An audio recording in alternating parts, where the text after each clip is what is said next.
बिस्मिल्लाहिर्रहमानिर्रहीम। अस्सलामु अलैकुम वरहमतुल्लाहि वबरकातुहू। आबिद राजा चैनल की तरफ से आज मैं अपने दोस्तों को रसूलुल्लाह सल्लल्लाहु अलैहि वआलिहि वसल्लम का एक बहुत ही प्यारा फरमान बताऊंगा। आप दोस्तों ने इसे गौर से सुनना है और फिर इसे आगे अपने दोस्तों के साथ ज़रूर शेयर करना है। तो शुरू करते हैं। बिस्मिल्लाहिर्रहमानिर्रहीम।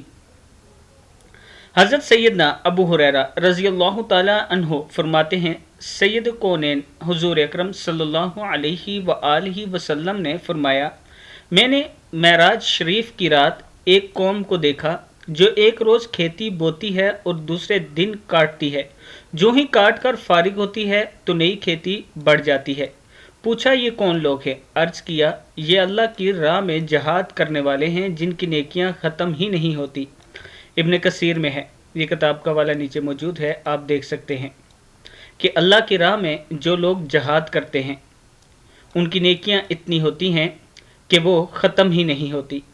अल्लाह ताला हम सब को भी ऐसी नेकियां इकट्ठी करने की तौफीक अता फरमाए। अस्सलामु अलैकुम वरहमतुल्लाहि वबरकातुहू।